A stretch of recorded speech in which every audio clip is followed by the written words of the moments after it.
President Volodymyr Zelensky's decision to publicly dismiss China as a potential guarantor of Ukraine's security has drawn global attention.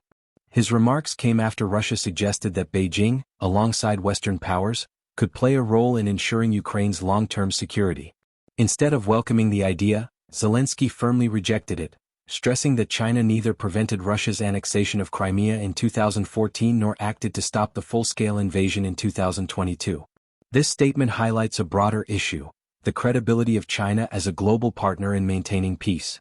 China was not a signatory to the Budapest Memorandum of 1994, which obligated the United States, the United Kingdom and Russia to safeguard Ukraine's sovereignty. Nevertheless, Beijing's behavior during recent crises has raised doubts. While presenting itself as neutral, China has avoided condemning Russia's aggression, instead calling vaguely for ceasefires without offering meaningful pressure on Moscow. For Ukraine, China's involvement in a security mechanism could complicate matters. Russia's proposal to include Beijing was likely intended to dilute Western influence and limit NATO's role in the region. Zelensky's refusal reflects a strategic calculation. Strengthening ties with the West ensures more consistent military and economic support, while China's presence could give Russia greater room to maneuver diplomatically. Yet, excluding China carries risks. Beijing remains one of the few powers with open channels to both Moscow and Kiev.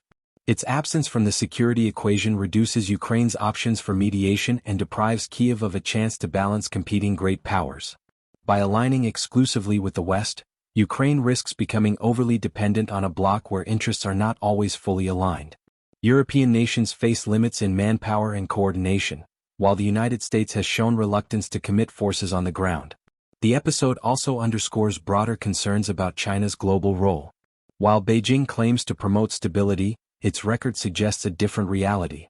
In many regions, from Asia to Africa, China has sought influence not by building genuine partnerships but by exploiting divisions.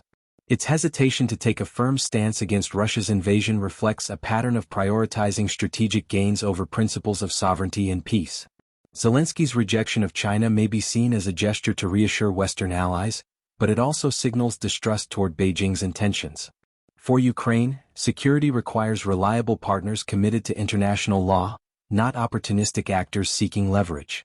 For the wider world, the lesson is clear: China's growing influence poses uncertainties that threaten both regional balances and global peace. In this struggle, Ukraine's choices reflect more than national survival.